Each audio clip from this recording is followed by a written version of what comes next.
The old neon sign of Marty's Diner flickered against the midnight sky, humming softly like a heartbeat in the silence of Route 19. Inside, the air was thick with the smell of burnt coffee, fried bacon, and cheap aftershave.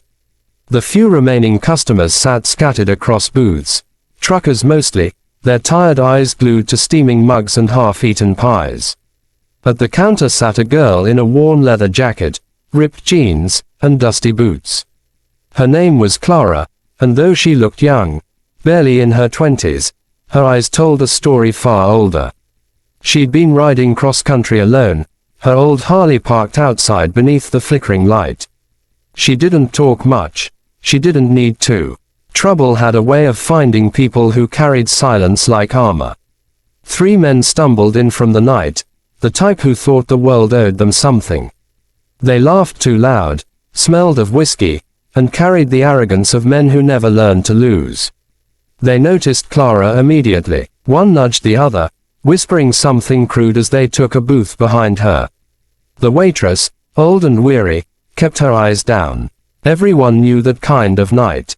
The leader, Duke, a local troublemaker, grinned and said loud enough for everyone to hear, "Hey sweetheart, you all alone?" Clara didn't answer. She kept stirring her coffee slowly, her reflection trembling in the dark liquid. Duke got up, swaggering toward her, placing a hand on the counter beside her cup. "I asked you a question." Still silence. He leaned closer, his voice turning sharp. "What's a pretty thing like you doing here all by herself?" When Clara finally looked up, her eyes were cold as steel. "Waiting for my brother," she said simply. That should have been enough. But Duke wasn't the type to hear warnings. His friend chuckled, sliding off the booth, joining in. "Maybe we keep you company till he shows up."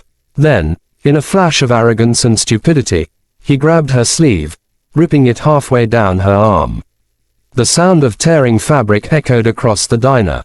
The room froze. The waitress gasped. Clara stood up slowly, her coffee untouched, her torn shirt revealing a tattoo just over her collarbone, a skull with wings, circled by flames.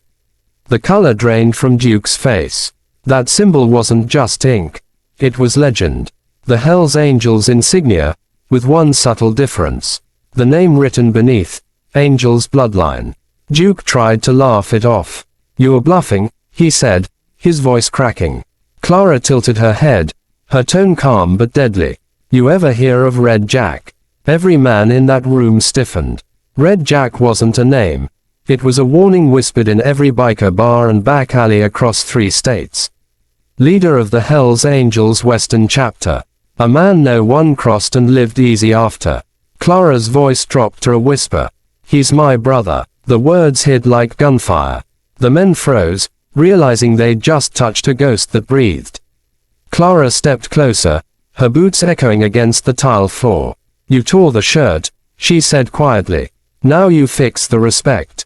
Duke backed up, trembling. "Listen, we didn't mean." But before he could finish, the sound of engines filled the air outside.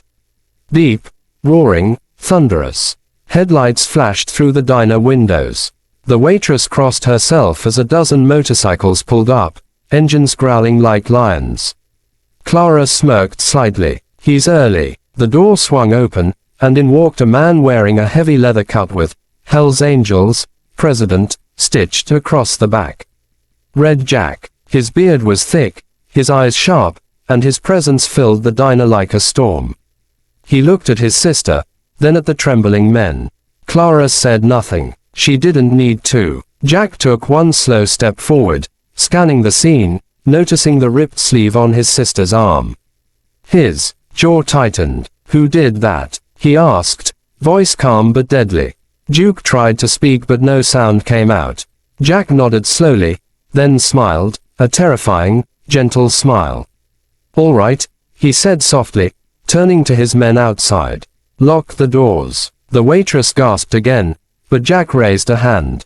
"Don't worry, Mom. We're just teaching manners tonight." The men obeyed. Engines silenced. Boots echoed. The air turned heavy. Clara picked up her coffee, finally taking a sip. She looked at her brother, her tone almost casual. Didn't mean to call you out here, Jack. He smiled faintly. You didn't. We were already on our way. Then he turned to Duke, his eyes darkening. Apologize. Duke stammered. I'm sorry. I swear we didn't know. Jack leaned closer, his voice low. That's the problem, son. You never know who you're touching. He straightened up, then looked at his sister. You ready to ride? She nodded, setting down her cup. Jack turned to his men. Let's go. As they left, Duke collapsed onto the floor, sweat dripping, heart pounding. The doorbell chimed as they disappeared into the night, engines roaring away down the highway. The waitress whispered, "Who is she?" And the cook, pale as a ghost, muttered, "That's Angel's bloodline. The only woman the Hells Angels ride for." Morning light spilled across the open desert, painting the highway in gold. The Angels rode in silence, the sound of engines blending with the wind. Clara rode beside her brother, her hair whipping behind her, the torn sleeve now tied off like a badge of war. Jack looked over, his voice breaking through the roar. You sure you're all right? She nodded. I've handled worse. He smiled proudly. You always do. But behind that smile, there was fury, cold, quiet fury. Jack had built his empire on loyalty and protection. And someone had dared touch his blood. That couldn't go unanswered. They pulled over at a gas stop a few miles out. The rest of the club gathered around, lighting cigarettes and checking their bikes. What's the play, boss? One of them asked. Jack leaned on his Harley, eyes fixed on the horizon. No violence, he said calmly. We're not wrecking the diner. But we send a message. He reached into his jacket, pulling out a folded patch, burned at the edges, blood red. Find out who those punks run with. I want 'em to remember who runs these roads. The men nodded, engines rumbling back to life.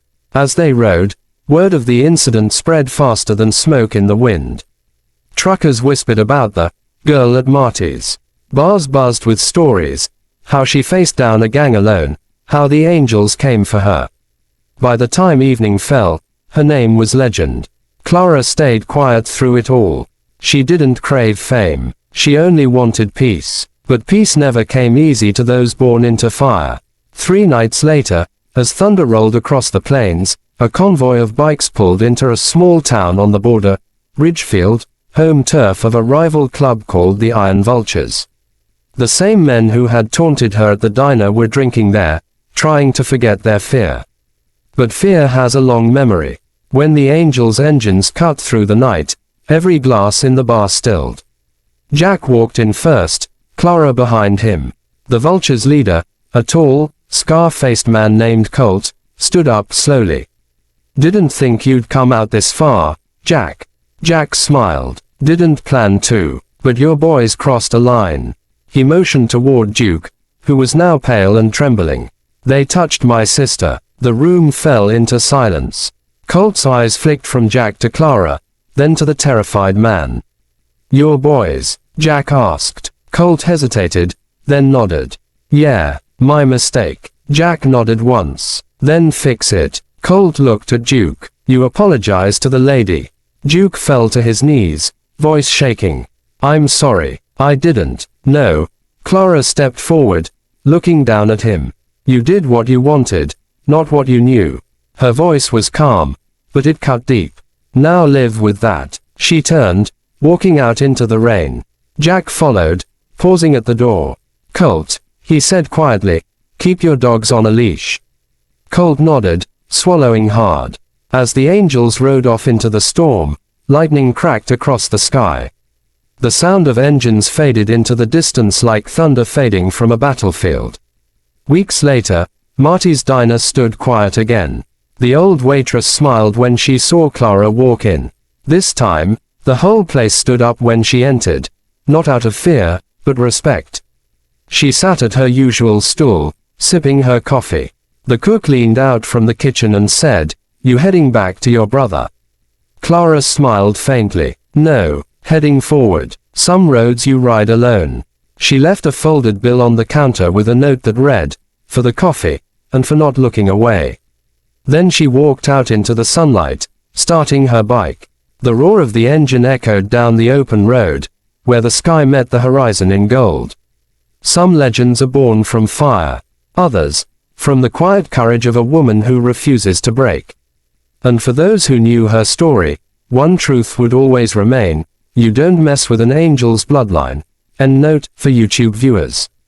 If this story gave you chills, hit like, drop a fire in the comments, and don't forget to subscribe for more heart-pounding, cinematic short stories that keep you on the edge till the last line. Your support keeps the stories alive.